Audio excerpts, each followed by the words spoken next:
Kofi signed a contract that promised him everything. Fame, money, international stages. He told himself it was just business. He told himself God would understand.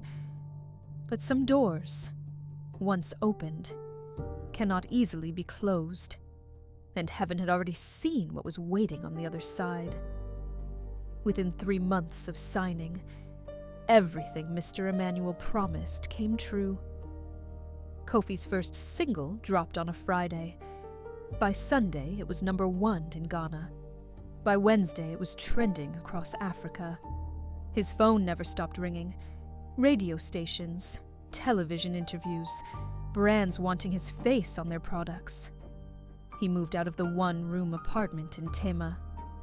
He bought Mama Kofi a house in East Legon, 4 bedrooms, a garden, a gate with a security man. The night he handed her the keys, Mama Kofi held them to her chest and wept. "God has blessed you, my son," she said. Kofi smiled, but he couldn't look her in the eyes. Mr. Emmanuel started giving Kofi new songs to record. Songs that felt different, dark, heavy, like they carried something that didn't belong in the light. "I don't feel comfortable with these lyrics," Kofi told him one night in the studio. Mr. Emmanuel smiled that slow, dangerous smile. "You signed a contract, Kofi. I own your sound now. Sing what I give you." Kofi recorded the songs. That night he couldn't sleep.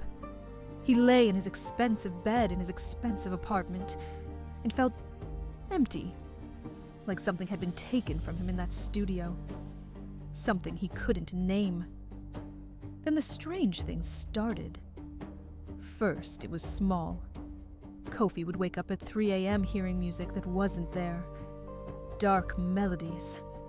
Voices and harmonies he didn't recognize, coming from the corners of his bedroom.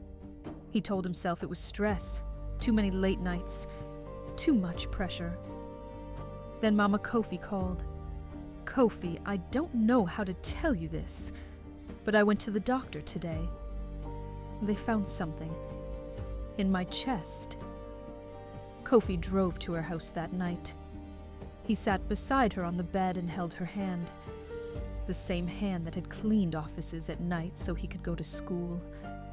The same hand that had pointed him to the church keyboard at 7 years old. "Mama, you are going to be fine," he said. But his spirit was connecting dots he didn't want to connect. 2 weeks later, his firstborn son stopped speaking. The doctors called it selective mutism. Stress-induced, they said. But Kofi's son was 4 years old. What stress did a 4-year-old have? Kofi sat in the hospital corridor alone, and for the first time since he signed that contract, he prayed. Not the confident prayers of a church musician, the broken, desperate prayers of a father who was beginning to understand that something was very wrong. "God, if you can still hear me, please tell me what is happening to my family." The hospital corridor was silent. Then his phone buzzed.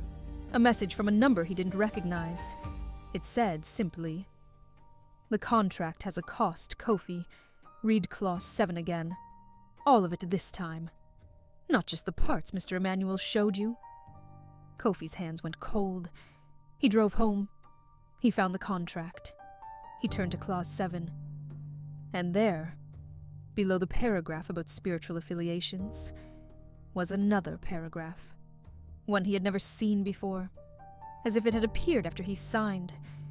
It read, "In exchange for the gifts of fame and fortune, the artist hereby surrenders the protection of all blood connections, including but not limited to parents, children, spouse." Kofi read it 3 times. Then he sat on the floor of his living room and wept like he had never wept before. "What have I done?" he whispered. "What have I done?" Fame had arrived, just like Mr. Emmanuel promised. But so had something else. Something darker. something that moved through his family like a shadow that couldn't be stopped. Kofi had signed away more than his music, and now heaven, which had watched him sign that contract, was waiting to see what Kofi would do next. Would he fight? Would he run?